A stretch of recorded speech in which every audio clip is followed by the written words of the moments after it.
اللهم صل على سيدنا محمد وعلى آل سيدنا محمد وبارك وسلم। আদলের সংজ্ঞা এবং সংজ্ঞার উপর যে প্রশ্নগুলো আসে সেখান থেকে আমরা গত ক্লাসগুলোর মধ্যে 11টি প্রশ্নের জবাব দিয়েছি। কয়টি প্রশ্নের? আমরা আদলের সংজ্ঞার উপর 42টি প্রশ্নের জবাব দেব। দেখেন এরপরে 13 নম্বর প্রশ্ন, আদলের সংজ্ঞা হচ্ছে কি? ফাল আদলু, আদল হলো খুরুজুহু, ইসিমের বের হওয়া, ইসিমের হু মানে ইসিম, হুর মার্জি কি ইসিম, আন সিগাতিহিল আসলিয়াতি, তার মূল সিগা থেকে। এটা হলো আদলের সংজ্ঞা। এতটুকুর উপর যা প্রশ্ন আছে এগুলো জবাব দিয়ে এবার তাহাকে এখানে তাকদিরান এগুলো আসবে সামনে। এখন দেখেন এরপরে প্রশ্ন হলো 12 নম্বর প্রশ্ন হলো আদল অর্থ হলো সরফ। আদল মানে কি? আদলে আমরা অনেক অর্থ বস্তুত। আদল মানে সরফ না? সরফ মানে হলো পরিবর্তন করা, পরিবর্তন। আদল মানে সরফ, সরফ মানে কি? পরিবর্তন করা। ফি আসলে তখন ইয়ার অর্থ। এখানে তো আদলের সালা একটাও নাই মানে আপনি যেটা মানবেন সেটা মানতে পারবেন। ঠিক আছে? তাহলে দেখেন আদলের সালা যদি ফি আসে তখন কি অর্থ হয়? সরফের অর্থ। তাহলে আদলের অর্থ কি? সরফ। সরফ মানে হলো পরিবর্তন করা নাকি? আদলের শাব্দিক অর্থ কি? পরিবর্তন। এখন আদলের অর্থ যদি হয় পরিবর্তন করা, পরিবর্তন করাটা খার গুণ মুতাকাল্লিমের কিনা? মুতাকাল্লিমের গুণ না, মানে পরিবর্তনকারী। এটা হলো ফাইলের গুণ, মুতাকাল্লিমের গুণ, মানুষের গুণ, মানুষের গুণ পরিবর্তন করা। আমি এটাকে পরিবর্তন করেছি, তাহলে পরিবর্তন করাটা গুণ কার? আমার নাকি এটার? এটার না। তাহলে পরিবর্তন করাটা হলো মানুষের গুণ, মুতাকাল্লিমের গুণ। এরপরে সংজ্ঞা দেওয়া হয়েছে খুরুজ দিয়ে। কি দিয়ে? খুরুজ মানে বের হওয়া। বের হওয়াটাকে মানুষের গুণ গুণ নাকি শব্দের? শব্দের গুণ না। বের করা বললে মানুষের গুণ, কারণ বের করবে যে মানুষে একটা থেকে একটা, এটা মুতাকাল্লিমের গুণ হবে। বের হওয়া বললে কার গুণ? শব্দের। খুরুজুহু তার বের হওয়া, ইসিমের বের হওয়া। কার বের হওয়া?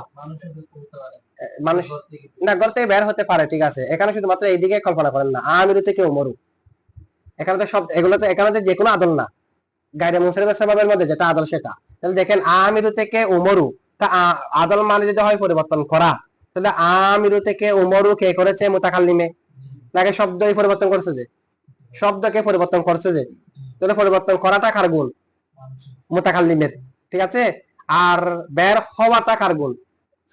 এখানে আমের থেকে উমর বের হয়েছে, কি মুতাকাল্লিমে বের হয়েছে যে, নাকি ইসিমটাই বের হয়েছে? তাহলে বের হওয়াটা গুণ কার? ইসিমের। আর পরিবর্তন করাটা গুণ কার? মুতাকাল্লিমের। এখন একটা সঙ্গে একটা দিয়ে কেমনে শুদ্ধ হবে? আদল তো মুতাকাল্লিমের গুণ, খুরুজ তো শব্দের গুণ, ইসিমের গুণ। ঠিক আছে। খুরুজ ইসিমের গুণ না। বের হওয়া কি? বের কি ইসিমে হয়েছে? আমের থেকে উমর বের হয়েছে, তাহলে উমর শব্দের গুণ না। আবার পরিবর্তন করা বললে তাহলে এটা মুতাকাল্লিমে পরিবর্তন করবে যে, নাকি উমরে পরিবর্তন করছে যে? মুতাকাল্লিমে আমের থেকে উমরকে পরিবর্তন করছে, তাহলে পরিবর্তন করাটা কার গুণ? মুতাকাল্লিমের। আর বের হওয়াটা কার গুণ? শব্দের গুণ, ইসিমের গুণ। তো এখন যেটা মুতাকাল্লিমের গুণ, এটার পরিচয় দেওয়া হচ্ছে যে যেটা ইসিমের গুণ সেটা দিয়ে। এরকম হয়ে যাচ্ছে না? এরকম না? তো আমরা তো এটা আগেও দিয়েছি। এখানে আদল মাবনি লিল মফউল, আদল বা মানে মাদুল। তো মাদুল মানে পরিবর্তনকৃত, পরিবর্তন। আচ্ছা, পরিবর্তনকৃত কি মুতাকাল্লিমের গুণ না শব্দের গুণ? শব্দের গুণ না। আমের থেকে উমর, উমর হলো পরিবর্তনকৃত নাকি আমি পরিবর্তনকৃত? আর যদি পরিবর্তনকারী বলি তখন আমার গুণ যে। ঠিক আছে। আমরা তো বলছি আদল মানে পরিবর্তন করা, ঠিক আছে। তো তবে আদল মানে তো এখানে আদল মাবনি লিল মফউল, পরিবর্তনকৃত, পরিবর্তনকৃত কার গুণ? শব্দের। বের হওয়া কার গুণ? দুটা শব্দের গুণ হয়ে গেছে। বুঝছেন আপনারা সোয়ালের জবাবটা? আচ্ছা, এরপর দেখেন, এরপর প্রশ্ন হলো হুরুজুহুর মধ্যে একটা জমির আছে কি নাই? আছে না একটা জমির? হুরুজুহু হু একটা জমির আছে না? তো জমিরের মার্জিত প্রয়োজন। হুরুজুহু হু যেটা আছে, হু জমিরের মার্জি কি? যদি বলেন হুরুজুহু, হু জমিরের মার্জি হলো আদল। যদি বলেন কি, না হয় ইসিম বলবেন, কারণ আমরা তো হুরুজু এটাতে ইসিম দিয়ে অর্থ করে আসছি এতক্ষণ পর্যন্ত। যেটাই বলেন দুইটা হতে পারে। কয়টা হতে পারে? হুরুজুহুর হুর মার্জি যদি আদল হয়, মানে আদলের বের হওয়া, কি বের হওয়া, তখন এটা শুদ্ধ হবে না। তখন কি হয়ে যাবে? তখন হয়ে যাবে আখদুল মাহদুদ। মাহদুদ মানে যার সংজ্ঞা দেওয়া হচ্ছে, যার কার সংজ্ঞা দেওয়া হচ্ছে? আদলের। তো আর হত মানে সংজ্ঞাটা মুআররাফ আর মুআররিফেরই। তখন অর্থ এটা হয়ে যাবে কিরকম? আখদুল মাহদুদ, মাহদুদকে গ্রহণ করা, ফিল হদ দিয়ে, কোথায়? সংজ্ঞার মধ্যে। যার সংজ্ঞা দেওয়া হচ্ছে এটাকে, সংজ্ঞার মধ্যে গ্রহণ করাটা জায়েজ নাই। বলছে যে কিতাব কি যার সংজ্ঞা দিচ্ছে, মানে যার সংজ্ঞা দিচ্ছে, আরেকটা হলো যেগুলো দিয়ে সংজ্ঞা দিচ্ছে শব্দ। তাহলে যার সংজ্ঞা দিচ্ছে এটার নাম মাহাদুদ, আর মুআররিফটার নাম হদ। মুআররিফের নাম কি? মুআররফের নাম কি? মুআররফ মানে যার সংজ্ঞা দেওয়া হয়, মুআররিফ মানে সংজ্ঞাটা। তাহলে সংজ্ঞার ভিতরে মুআররফকে গ্রহণ করা কি নেই? জায়েজ নেই। আপনি বলতে পারবেন না শব্দ হলো শব্দ হবে, শব্দের শব্দ হলো এই শব্দ মানে মুআররফ। শব্দ কি?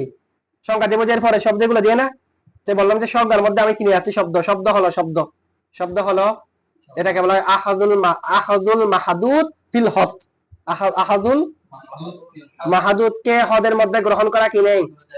জায়েজ নাই। এখন আমি যদি হুরুজুহুর হুর মাঝে আদল হয়ে যাই, তাহলে আদলটা মাহাদুদ, আর হুরুজুহু আন সিগাতিহিল আসলিয়াতি এটা তো হদ, তো হদের মধ্যে তো মাহাদুদকে নেওয়া জায়েজ নাই। এটা লাজম আসতেছে কিনা? হুরুজুহুর হুর মাঝে যে আদল হয় এক সমস্যা। 2 নম্বর সমস্যা কি? যদি বলেন না হুরুজুহুর হুর মাঝে ইসিম, হুরুজুহুর হুর মাঝে কি? তো ইসিম কি আগে উল্লেখ আছে? এখানে বলছে আল আদলু ইসমুন হুরুজুহু বলছে এরকম।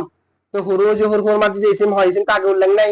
তা আগে উল্লেখ না থাকলে এটাকে বলে ইজমারু ক্বাবলা যিকির, ইজমারুন ক্বাবলা যিকির। হ্যাঁ কোথায়? না এখান থেকে কৌনুল ইসমিতে তো আমরা তাবিল করে আল্লামা আব্দুর রহমান জামি জবাব দেওয়ার জন্য ব্যয় করছি জানা। মানে এখানে আদল আমরা কৌনুল ইসমি মাদুলান, তো কোন যেটা আমরা কৌনুল ইসমি দিয়ে বের করেছি এটা প্রশ্নের জবাব দেওয়ার জন্য। মুসান্নাফের ইবারতে নাই, মুসান্নাফের ইবারতে তো নাই, এটা তো সরাসরি ইবারতে থাকতে হয়। তাহলে এখানে ইসিম ধরলে মার্জিটা আগে নাই, তখন হয়ে যাবে আল ইজমারু ক্বাবলা যিকরি। মার্জি উল্লেখ করার পরে জমিন উল্লেখ করা, মার্জি উল্লেখ করার পূর্বে কি উল্লেখ করে ফেলা, এটা তো কিনে জায়েজ। এখন দুটোটা সমস্যা, তা আমরা কি বলবো? আমরা বলবো যে এখানে হুরুজুহুর হুর মার্জি হলো ইসিম, ইসিম হলে এক সমস্যা, আদল হলে যেটা সমস্যা ছিল এটা জবাব দেওয়া দরকার নাই, আমরা এটা নিচ্ছি না। আমরা কি হুর মাঝে আদল বলতেছি? হুর মাঝে কি ইসিম? তো যেহেতু ইসিমটা আগে উল্লেখ নাই বললে আমরা জবাব দেবো যে যেহেতু বাহাস হলো ইসিমের, এগুলো সব বাহাস কি ইসিমেটা আগে সরাসরি উল্লেখ না থাকলেও যেমন কি আছে উল্লেখ আছে। মার্জি শুধু সরাসরি থাকতে হয় না, লফজান থাকলেও হয়, মানান থাকলেও হয়, হুকমান থাকলেও হয়, এটা জমির সংখ্যার মধ্যে আসবে, জমির গায়েবের মার্জি। ঠিক আছে, যেহেতু ইসিমের বাহাস তার মানে কি আছে? ইসিমটা যেমন উল্লেখ আছে, হুকুমান কি আছে? উল্লেখ আছে। প্রশ্ন এবং প্রশ্ন জবাব বুঝছেন তো না? আচ্ছা, এরপরে প্রশ্ন হলো এখানে সিগা দ্বারা মুরাদ কি? যে শুধুমাত্র সূরত। এমএস সিগার ভিতরে কয়টা বিষয় আছে? একটা হলো মাদ্দা, একটা হলো মাদ্দা, আর একটা হলো সূরত। এখানে সিগা মানে মুরাদ হলো শুধু সূরত, মাদ্দা বের হতে পারবে না। হুরুজুহু আন সিগাতিহিল আসলিয়া, তো সিগা মানে তো মাদ্দা এবং সূরত দুটোটা, তো মাদ্দা এবং সূরত দুটোটা থেকে বের হয়ে যাবে, যে শুধু সূরত বের হয়ে যাবে, যে মাদ্দা এক থাকবে। হ্যাঁ, কারণ সিগা থেকে বের হয়ে যাবে বললে, এখন সিগা মানে তো মাদ্দাও আছে, তার মানে মাদ্দা থেকেও বের হয়ে যেতে হবে, এরকম না? এখানে সংখ্যা যেতে যাবো হচ্ছে ইসিমের বের হওয়া তার সিগা থেকে, তো সিগা মানে মাদ্দাও আছে কিনা, তো সিগা থেকে বের হওয়া মানে মাদ্দা থেকেও বের হয়ে যাবা কিনা, সূরত থেকেও বের হয়ে যাবা কিনা। কিন্তু আমরা বলছি না, মাদ্দা পরিবর্তন হতে পারবে না, কারণ সিগা দ্বারা মুরাদ হলো শুধু সূরত, এটাই তো আমরা বলেছি। তাহলে সিগা দ্বারা মুরাদ কি? সিগা দ্বারা যদি মুরাদ সূরত হয়, এরপরে দেখি বলা হয়েছে খুরুজুহু, তার বের হওয়া, তার মানে ইসিমের, তো ইসিম মানে মাদ্দা এবং সূরত দুটোটা। ইসিমের মধ্যে কি কি আছে? সিগার মধ্যে যেমন মাদ্দা সূরত আছে, ইসিমের মধ্যে কি আছে? ইসিমের মধ্যে মাদ্দা নাই, আবার একটা আকৃতিও নাই। ইসিম কি শুধু মাদ্দার নাম? ইসিম কি শুধু মাদ্দার নাম? যেমন আমি যে উসমান বললাম, তো এখানে কি ইসিম শুধু আইন থা মিম এগুলো, নাকি মাদ্দা সূরা সব সব মিলে তো ইসিম? উসমান সম্পূর্ণ ইসিম যে, নাকি আইন থা মিম ইসিম যে? সম্পূর্ণ মিলে না।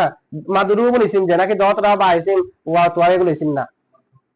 সবগুলা মিলে মানে মাদ্দা সূরা দুটোটা মিলে ইসিম। তো এখন হুরুজুহুর হুর মাঝে হচ্ছে কি ইসিম না? হুরুজুহুর হুর মাঝে কি ইসিমের ভিতরে দুটোটা আছে কিনা? বের হবে কার থেকে? আন সিগাতিহিল আসলিয়াতি, তার মূল সিগা থেকে। তো মূল সিগার ভিতর মুরাদ হলো শুধু আকৃতি না, তার মানে হুরুজুহু বের যেটা হবে এটা হলো কুল।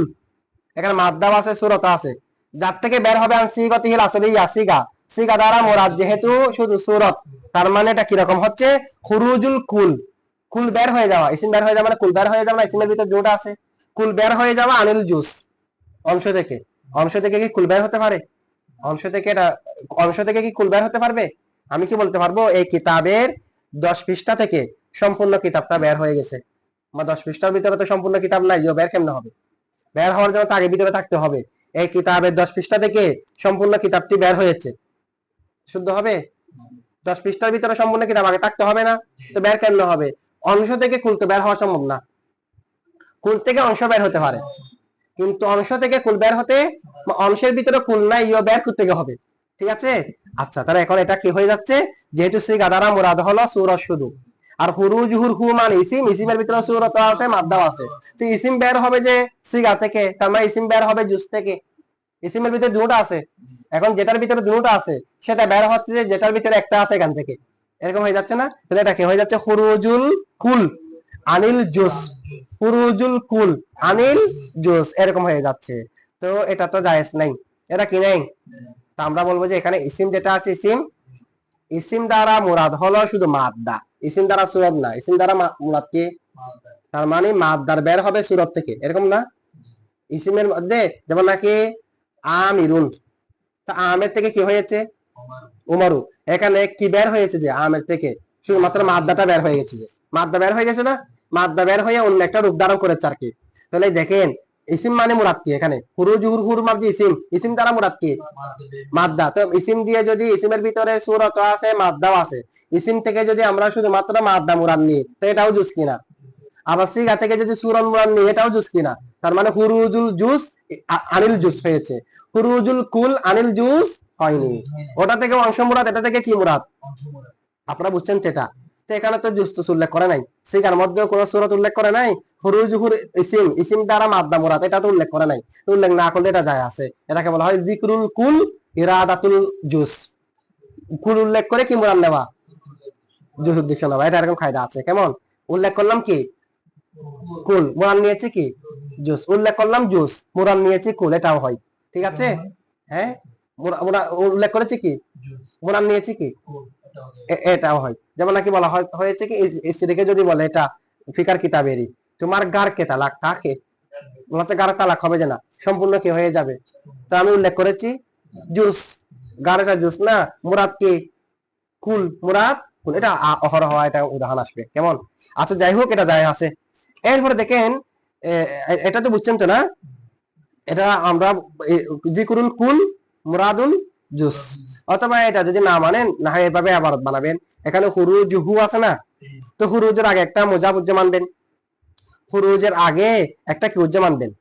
মানে হুরুজু মাদ্দাতিল ইসমি, হুরুজু ইসিমের মাদ্দার বের হওয়া, এরকম একটা আনিল আনসিগাতি হিল আসলিক জাতি, এটার মধ্যে একরকম বলবেন। আচ্ছা, এরপরে দেখেন, এরপরে প্রশ্ন হলো হুরুজুল জুস আনিল জুস, এটাও তো জায়েজ নাই। অংশ থেকে অংশ বের হওয়া, এটাও তো কি নেই? জায়েজ নাই। অংশ থেকে অংশ বের হওয়া, এটাও কি নেই? যেমন নাকি এটা একটা অংশ, এটা একটা অংশ, আবার এটাও একটা কি? আমি বলতে পারবো না এটা এই অংশ থেকে বের হয়েছে। অংশ থেকে অংশ বের হওয়া কি নাই? কারণ এই অংশ, এটা তো এই অংশের ভিতরে নাই। দেখেন, এটা এটা একটা অংশ। হ্যাঁ, না এমনি কিতাব, এটা হচ্ছে যে তাবান টাকা, আমি রাখছি বিদায় টাকা, এমনি কিতাবের ভিতরে কি কলম আছে? মনে করেন এটা একটা কিতাব, এটা একটা ডায়েরি, একটা একটা কিতাব, এটার এটা এটা একটা অংশ, এটা একটা কি আছে? এতক্ষণ অংশ। এরপর এটাও একটা কিতাব, এই কিতাবের এগুলো হচ্ছে অর্ধেক অংশ। এই অংশটা কি এই অংশ থেকে বের হতে পারবে? এই অংশটা তো এই অংশের ভিতরে নাইও, তাহলে কেমনে বের হবে? তাহলে অংশ থেকে অংশ বের হওয়া তো কি নেই? জায়েজ নেই। অংশ থেকে অংশ বের হওয়া কি নেই? এটার অংশ কি এটার অংশ থেকে বের হতে পারবে?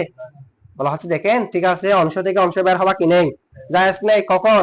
এটা হলো যার থেকে বের হবে মুখরজ আনহু, মুখরজ, আরেকটা হলো মুখরজ, যাকে বের করা হবে মুখরজ, যার থেকে বের করা হবে। যদি মুখরজ মুখরজ আনহুর ভিতরে না থাকে তখন খুরুজুল জুস আনিল জুস জায়েজ নেই, যে না? যেমন এটা একটা অংশ, সম্পূর্ণ উড়ানি নাই, অর্ধেক অংশ না? এই অংশ থেকে এটার এই অংশ বের হতে পারবে? কেন পারবে না? এই অংশটাতে এই অংশের ভিতরে নাই, তখন জায়েজ নাই। যে থাকলে যায় আছে, থাকলে মনে করেন এই অংশের ভিতরে একটা অংশ আছে, বের করতে পারবো না? আচ্ছা, তো এটা তো দেখেন ইসিম মানে হলো মাদ্দার বের, মাদ্দা কি হবে? বের হবে কার থেকে? সিগা থেকে। তো সিগার ভিতরেও কি মাদ্দা নাই? তার মানে মুস্তামিল কিনা? যদি মুখরজ আনহু মুখরজ এর মুস্তামিল হয়, শামিলকারী হয়, তখন অংশ থেকে অংশ বের হওয়া যায় আছে। শামিলকারী না হলে, মুস্তামিল না হলে, শামিল না হলে তখন জায়েজ নাই। বুঝছেন আপনারা জবাবটা? এখানে তো মাদ্দা, এটা তো সূরত, সিগাও তো মাদ্দা, সিগার ভিতরে তো মাদ্দা আছে। তার মানে যে মাদ্দা বের হবে, ইসিম মানে যেটা মাদ্দা আমরা নিয়েছি, ওই মাদ্দা কি মুখরজ আনহু, যার থেকে আমরা বের করতেছি, মূল সিগা, এখানে কি মাদ্দা নেই? আছে। অংশ অন্তর্ভুক্তকারী কিনা? অন্তর্ভুক্তকারী হলে কি আছে? জায়েজ আছে। জবাব বুঝছেন আপনারা এটার? এটা মুরাদ সিগা যে, কিন্তু ভিতরে আছে কিনা? এখানে মুরাদে না সিগা, কিন্তু ভিতরে তো আছে। মুরাদ হলো সূরত, কিন্তু ভিতরে মাদ্দা নেই। আসলান মাদ্দা আছে কিনা? আসলান থাকলে হবে, একেবারে না থাকলে বের হয়েছে, এটা বলা যায় না যে। ঠিক আছে? আচ্ছা, মানে একটার অংশ আরেকটার অংশ থেকে বের হতে পারবে না যে। যদি অংশ এটার হয়, তো এটার অংশ এটা থেকে বের হলে সমস্যা কি? এগুলো সবগুলো অংশ, এখান থেকে আমি অর্ধেককে বের করলাম, সমস্যা হবে? এটা তো জায়েজ হবে। ঠিক আছে? আচ্ছা, এরপরে প্রশ্ন দেখেন, একটা এতক্ষণ মধ্যে আমরা বললাম যে আদল, আদল মানে পরিবর্তন হওয়া। তো আরেকটাতে আমরা পড়েছি এর আগে, সংজ্ঞা বিস্তারিত দিয়েছি, ইশতিকক। একটা ইশতিকক দিই নাই? ইশতিকক 3 প্রকার। ইশতিকক কয় প্রকার? ইশতিককে সগীর, ইশতিককে কবির, ইশতিককে আকবর, সবগুলো উদাহরণ দিয়েছি না? শুধুমাত্র সূরত পরিবর্তন হবে, মাদ্দার পরিবর্তন হবে, আবার মাদ্দা ফা কালেমা টেন কালেমা চলে যাবে, পেন কালেমাটা ফা কালেমা চলে আসবে, এরকমও আছে। আচ্ছা, যাই হোক, এখন প্রশ্ন হলো আদল মানিয়ে বের হওয়া, ইশতিকক মানিয়ে বের হওয়া, উভয়ের মাঝে পার্থক্য কি? পার্থক্য আমরা আগে থেকেই জেনেছি। পার্থক্য ইশতিকক এবং কোথায়? আদল, উভয়ের মধ্যে কি পার্থক্য? উভয়ের মধ্যে পার্থক্য হলো ইশতিকক যেটা আছে, ইশতিকক হলো আম, আদল হচ্ছে হাস। আদলের জন্য অনেক শর্ত। আদলের মধ্যে শুধু সূরত পরিবর্তন হবে যে, মাদ্দাও পরিবর্তন হতে পারবে না, অর্থও পরিবর্তন হতে পারবে না, মাথা ঠিক থাকতে হবে। ঠিক আছে? আবার হযফ হতে অর্থ মিল থাকতে হবে, অনেকগুলা শর্ত। আর ইশতিককের মধ্যে মানা, মাদ্দা, সূরা সব পরিবর্তন হয়ে যাক, কোনো সমস্যা নাই। আছে? দরবুন থেকে দরিবুন, সেখানে অর্থ পরিবর্তন হয়ে গেছে, কোনো সমস্যা হয়নি তো। আচ্ছা, এটা হচ্ছে পার্থক্য। এরপরে দেখেন আরেকটা জিনিস, আদলের ওজন কয়টি? শুধু আদল পরিবর্তন হয়ে আসলে হবে না, ওজন যেগুলো আছে ওই ওজনের রূপ ধারণ করতে হবে। হ্যাঁ, ওজন হতে এগুলো তো হতে হবে। এমন একটা থেকে একটা পরিবর্তন হয়েছে, আদলের ওজন হয়নি, হবে না। আদলের এরকম কয়টা ওজন আছে? 6টি। কয়টি? 6টি ওজন আছে। একটা হলো ফা আলু, কি? যেমন সাহারু। ফা আলু যেমন সাহারু, ফা আলু সাহারু। হ্যাঁ, এটার মধ্যে সাহারু আছে না? না, মরুভূমি যেটা আছে সদ দিয়ে, সদ দিয়ে, এটা সিন দিয়ে, সিন দিয়ে। একটা আমরা যেটা সাহারুন একটা শব্দ আছে, এটা কি করা? সাহারি করা। আর সেহেরুন একটা শব্দ আছে, জাদু করা। সিনে জাদ দিলে, সিনে জাদ দিলে কি? জাদু করা। আর সিনে জবর দিলে ওই শেষটাতে খাদ্য খাওয়া, এটাই সাহারি। আচ্ছা, যাই হোক, সাহারু কি? ফালু যেমন সাহারু। আরেকটা হলো ফুআলু, আদলের আরেক ওজন কি? যেমন সুলাসু, ফুআলু সুলাসু, একই না? আচ্ছা, আরেকটা হলো ফুআলু, আরেকটা কি?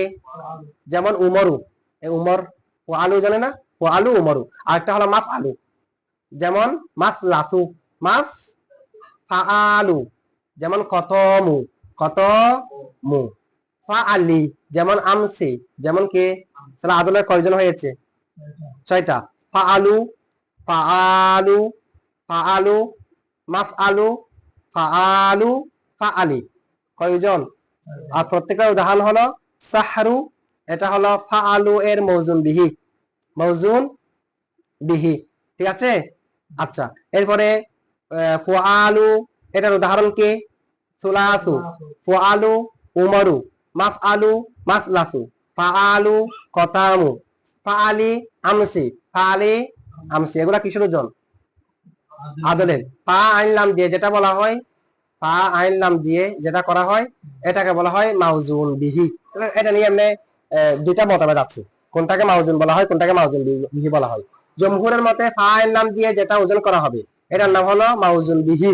যাকে ওজন করা হবে তার নাম মাউজুন। তাহলে ফা আলু হলো মাউজুন বিহি, আর সাহারু হলো মাউজুন, এরকম না জমহুরের মতে? ফা আলু, ফুআলু মাউজুন বিহি, মাউজুন সুলাসু, ফুআলু উমরু, মাফআলু মাসলাসু, ফাআলু কতমু, ফাআলি আমসি। বুঝছেন এগুলো? আচ্ছা, এরপর তাহাকিক এবং তাকদীরের ব্যাখ্যা আসবে। আচ্ছা, এটুক থাক।